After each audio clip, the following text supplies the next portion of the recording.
Sir ഇതിൽ ഞങ്ങൾക്ക് protest ഉണ്ട് സാർ. എന്താ പ്രശ്നം? അവനെ ചെക്ക് ചെയ്യണം സാർ, ഇപ്പൊ തന്നെ ചെക്ക് ചെയ്യണം. ദേഹത്തോട്ടുള്ള കളി വേണ്ട.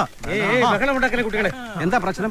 ഇവനെ ടെസ്റ്റ് ചെയ്യണം സാർ, ഇവൻ മരുന്നടിച്ചിട്ടുണ്ട്. ഇല്ല സാറേ, ഇവൻ കള്ളം പറയുന്ന. നിർത്ത് രണ്ടുപേരും നിർത്ത്. ഇവന്റെ വിജയത്തിൽ ആർക്കെങ്കിലും സംശയം ഉണ്ടെങ്കിൽ അത് നമുക്ക് ഇപ്പൊ തന്നെ ക്ലിയർ ചെയ്യണം. ഉത്തേജക മരുന്ന് ആരെങ്കിലും ഉപയോഗിച്ചായിട്ട് തെളിഞ്ഞാല് അവൻ പിന്നെ ഈ ഗ്രൗണ്ടിൽ കാൽകുത്തില്ല. ഈ വിവരം ഞാൻ പ്രിൻസിപ്പലിന് റിപ്പോർട്ട് ചെയ്യും. ഇവനെ പോലുള്ള ആളുകളാ ഈ സ്പോർട്സ് ഒക്കെ നശിപ്പിക്കുന്നത്.